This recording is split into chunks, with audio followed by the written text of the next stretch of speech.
Faut savoir qu'à l'origine du cinéma, il n'y avait pas de cascadeur. Et ouais, une star était une star parce qu'elle pouvait effectuer des choses que personne d'autre n'était capable de faire. Alors personnellement, mon préféré de l'époque, c'est Buster Keaton. Je trouve les séquences réalisées avec ce mec totalement folles, quoi. Celle où il est sur un train et il balance des bouts de bois pour éviter que le train déraille, de faire ça en vrai, je trouve ça totalement taré déjà. Après, il y a celle où il se prend carrément une façade de maison sur la gueule et il se fait pas écraser parce qu'il est juste dans l'encadrement de la fenêtre. Enfin, le mec, il passe à 2 doigts de la mort devant tes yeux, quoi. Et celle que je trouve la plus impressionnante, c'est dans le Caméraman, où il saute d'un building en utilisant une espèce de barrière, et il tombe juste dans une voiture. Et ça paraît super simple, quoi. Alors que, je sais pas, c'est hyper dangereux, quoi. Mais non, ça paraît tout simple, le mec le fait, et t'es là. Alors c'est intéressant, parce qu'à l'époque, en fait, les cascadeurs, enfin les stars qui faisaient des cascades, n'étaient pas au service de l'action, c'était plus des comédies. Et ça s'est doucement changé, maintenant les cascades et les cascadeurs font majoritairement des films d'action. Alors dans chaque pays, il existe des stars qui font eux-mêmes leurs cascades, et nous en France, la personne qu'on va le plus souvent citer, c'est Belmondo. C'est totalement légitime, vous pouvez regarder sur YouTube, il y a plein de compilations de ses cascades, le mec se donne vraiment corps et âme dans ses films. Il y a une scène où il chute dans une carrière, mais la chute est interminable, il y a des rochers qui lui tombent sur la gueule, enfin t'es là, tu te dis, mais putain, le mec a osé faire ça, quoi, franchement, mais couillu, quoi. Moi personnellement, ce qui m'a marqué, c'est des séquences comme Peur sur la ville, où il court sur les toits, enfin, t'as peur pour lui, quoi. Tu te dis qu'il va tomber dans le vide à chaque moment, et voilà, c'est à ça que ça sert d'avoir un mec qui fait lui-même ses cascades. Et il y a aussi, par exemple, toutes ces cascades aériennes dans le film L'Animal, qui est totalement méta sur le sujet, parce que Belmondo joue justement la doublure cascade d'un acteur connu, donc en fait, il joue son propre rôle 2 fois, et il y a ce rapport qui est frontalement abordé entre le rapport entre un comédien qui fait lui-même ses cascades et le fait qu'un comédien utilise une doublure pour faire des cascades dangereuses. Mondialement, celui qui est considéré comme le plus casse-cou de tous et qui a frôlé la mort des dizaines de fois, c'est clairement Jackie Chan.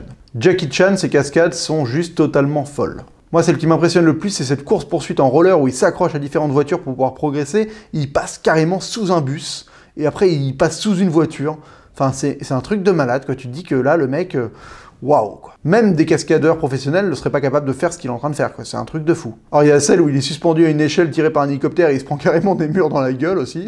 Pas mal niveau risque. Et d'ailleurs Jackie Chan, il a fait plusieurs hommages à Buster Keaton et à Harold Lloyd, donc il y a la même séquence que dans Buster Keaton où il se prend une façade de maison et évidemment il meurt pas parce qu'il est pile poil dans l'encadrement d'une fenêtre. Et il y a une autre séquence où il est suspendu à une horloge, qui est en référence directe au film Safety Last de Harold Lloyd. Et alors là, par contre, la chute qu'il fait après est totalement tarée, quoi. Tu te demandes comment le mec s'est pas rompu le cou sur la chute. Il y a 2 prises, mais le mec est pas mort, quoi. Je comprends pas. Et pour finir avec Jackie Chan, j'aime beaucoup la séquence où il est sur un bus et il évite des obstacles. T'as l'impression qu'il est dans un espèce de jeu de plateforme. Et encore une fois, putain, c'est ouf, quoi. C'est ouf. Le mec se prend l'obstacle, il meurt. Mais non, il le fait et il meurt pas. Alors aux États-Unis, à l'heure actuelle, il y a plusieurs acteurs qui font encore eux-mêmes certaines cascades. Donc par exemple, il y a Harrison Ford qui dans Indiana Jones se fait quand même tirer par un camion attaché au fouet. Par contre, quand il est sous le camion, là c'est une doublure. Il y a Daniel Craig qui fait pas mal de cascades, mais encore une fois, les plus intenses, comme celle en moto sur les toits de je sais plus quelle ville dans Skyfall, c'est pas lui qui l'a fait. Et Jason Statham qui en fait beaucoup aussi. Il en a fait énormément dans le Transporteur au début, il en fait de moins en moins, mais alors en fait, tous ces acteurs font pas les cascades les plus impressionnantes parce que c'est souvent un problème d'assurance. Les assurances ne veulent pas soutenir un film si l'acteur principal se met autant en danger parce que s'il meurt, évidemment, le film tombe à l'eau et c'est eux qui doivent rembourser la mise. Et c'est là que Tom Cruise rentre en scène. Parce que Tom Cruise, sur le premier film Mission Impossible, il était producteur. Il a imposé de faire lui-même toutes les cascades du film. Donc le mec a attendu d'être en top du game, de pouvoir produire lui-même des films, pour faire en sorte d'avoir une liberté totale dans ce qu'il veut proposer au public. Et ça, c'est totalement énorme, quoi. Parce que vous imaginez ce que ça représente pour un réalisateur de savoir qu'il n'y aura pas de doublure qui peut filmer son comédien en train de faire la cascade de la manière dont il souhaite. Ça permet de filmer sans artifice, de pas trouver un stratagème pour pouvoir cacher le visage, parce qu'évidemment le cascadeur ressemble un peu à la star, mais sur certains gros plans ça se voit, donc ils sont obligés de faire des plans larges, comme dans Terminator 2, où en fait ça se voit pas que c'est un cascadeur qui conduit la moto quand elle tombe du toit. Mais si tu fais attention, tu vois que c'est pas Schwarzenegger. Et donc le fait que Tom Cruise fasse lui-même toutes ses cascades dans les Missions Impossibles, ça donne des séquences épiques. Enfin, je sais pas, moi, la séquence où il escalade la Burj Khalifa, le mec est quand même réellement suspendu à 500 mètres du sol en train d'escalader un hôtel. Alors certes, il est accroché, mais bon, il se passe un truc, le mec tombe comme une merde de 500 mètres de haut, quoi. Et la scène dans Mission Impossible 5, où il est attaché à un avion qui décolle, il l'a carrément fait. Alors oui, il est attaché à une sécurité, et ça a été effacé numériquement dans le film, mais t'as quand même un plan d'une caméra qui est sur un avion, avec un mec qui est accroché, et l'avion qui décolle, et le mec qui tient l'avion, quoi. Enfin, C'est des plans que tu vois nulle part ailleurs. Et d'ailleurs, il y a un effet psychique qui s'appelle les neurones miroirs. Alors ça consiste au fait que quand tu vois quelqu'un faire quelque chose devant toi, tu vis un pourcentage minime de ce qu'il est en train de vivre. C'est comme ça, ton cerveau, il reproduit à l'intérieur de ton cerveau les gestes que le mec est en train de faire. Et c'est pour ça que le sport fonctionne très très bien à la télé. Parce que même devant ta télé, tu vois des athlètes faire des choses extraordinaires et toi, tu arrives à vivre le pourcentage de ce qu'ils font. Parce que leurs gestes sont authentiques. Parce que voilà, tout ce qu'ils vivent, ça te touche personnellement grâce à ces fameux neurones miroirs. Et pour Tom Cruise, c'est pareil. Quand tu vois le mec faire une cascade comme ça, s'accrocher à un avion au décollage, tu vis un peu la chose à un pourcentage minime par rapport à lui, mais tu sens que c'est concret, que le mec le fait vraiment, et moi personnellement au cinéma, ça me scotche à mon siège. Et ce que je trouve génial avec Tom Cruise, c'est que tu sens que le mec fait ça par pur plaisir, quoi. Le mec prend son pied à faire ses cascades. Le mec a réussi à gérer sa carrière pour atteindre ce niveau-là et réussir à se faire plaisir. Réussir à accomplir un rêve de gosse. Enfin, je sais pas moi, quand tu le vois conduire la voiture dans la course-poursuite de Jack Reacher 1, tu te dis que oui, le mec a réussi à accomplir un rêve de gosse.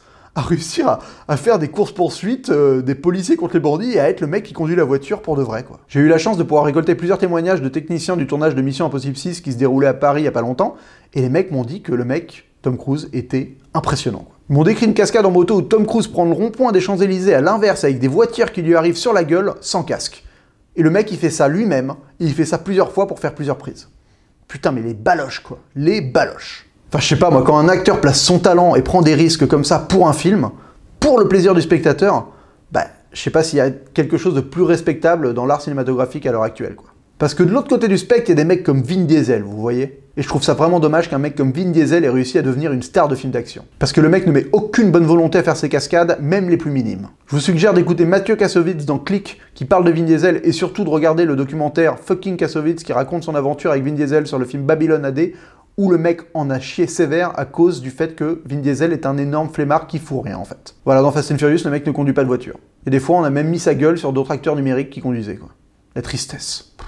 Au final, avec tous les outils numériques dont dispose Hollywood à l'heure actuelle, les remplacements de visage, les fonds verts à gogo, même le fait de pouvoir créer des personnages entièrement en images de synthèse, je suis en train de me demander si Tom Cruise ne serait pas The Last Action Hero.